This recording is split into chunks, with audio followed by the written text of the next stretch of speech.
کیا حال ہے سر؟ خیریت سے ہیں؟ اللہ ٹھیک کا ہے؟ احسان ہے، اللہ تعالیٰ کا بڑا احسان ہے، حکم کریں۔ آپ کے لیے بہت ساری دعائیں، اللہ پاک آپ کو تھینک یو سلامت سر۔ رکھے۔ ایک ہی کویشچن تھا جو ہمارے ہاں یہاں ہم سے زیادہ کیا جاتا ہے ہمارے معاشرے میں۔ الحمدللہ میں علی ولی اللہ کا قائل اور اہل تشیع سے ہی میرا تعلق ہے، جی اور ہمارے ہاں جو یہاں سب سے بڑا سوال کیا جاتا ہے کہ ہمیں بتایا جاتا ہے علی یہاں پڑھنا ہے یہاں نہیں پڑھنا۔ مین یہ ہے کہ وہ کہتے ہیں کہ تشہد میں علی نہیں پڑھنا، لیکن ہم اس چیز کے قائل ہیں، تو وہ ہم سے اس چیز کی حوالات مانگتے ہیں، حوالے مانگتے ہیں۔ تو میری جو کویشچن تھا وہ یہ تھا کہ آپ اس سمندر کو کوزے میں بند کریں اور چھوٹا سا اور ایسا معتبر جواب دیں جو ہم انہیں دے سکیں۔ تو کسی حدیث میں نہیں ہے کہ آپ نہیں پڑھ سکتے، ٹھیک ہے نا؟ کہ دیکھیں وہ تو دیکھیں مولوی حضرات جو کہتے ہیں آپ نہ پڑھیں نا، وہ تو فتوے کے پابند ہے، وہ حدیث وغیرہ تو مانتے نہیں نا۔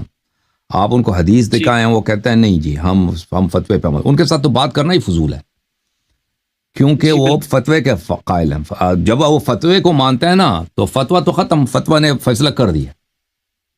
اگر آپ جی بالکل قرآن و سنت کو نہ مانیں، ایک مولوی کو مان لیں اور وہ میں کہ مولوی کہہ رہا ہے کہ پڑھنا حرام ہے، تو بات ختم ہے، پھر جی بحث کی کوئی گنجائش ہے؟ پھر گنجائش نہیں نا اس کے ساتھ، مقلد حضرات کے ساتھ بحث کی گنجائش ہے؟ نہیں ہے۔ نہیں کیوں نہیں ہے؟ نہیں بالکل کیونکہ وہ ان کا عقیدہ ہی یہی ہے، کہتے ہیں ہم قرآن سنت کو نہیں مانتے ہیں، ہم مولوی مرجع کا قول مانتے ہیں، مرجع کا فتویٰ مانتے ہیں۔ جب مرجع نے فتویٰ سنا دیا کہ بھئی یہ حرام ہے تو ختم، پھر گنجائش نہیں ہے نا۔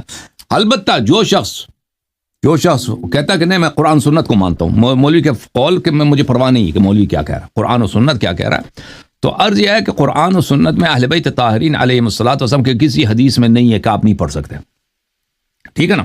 کسی روایت میں نہیں پڑھ سکتے۔ روایت میں ہے کہ پڑھنا چاہیے۔ وہ کون سی روایت ہے؟ میں آپ کو دکھا دیتا ہوں روایت، ایک منٹ۔ یہ کتاب ہے الاحتجاج الطبرسی جزء اول، یہاں پہ حضرت امام جعفر صادق علیہ السلام کی حدیث ہے، صفحہ نمبر 158 میں، کہ جب تم لا الہ الا اللہ محمد رسول اللہ کہہ دو تو اس کے بعد کہہ دو علی امیر المؤمنین، ٹھیک ہے نا؟ یہ ان کا فرمان ہے۔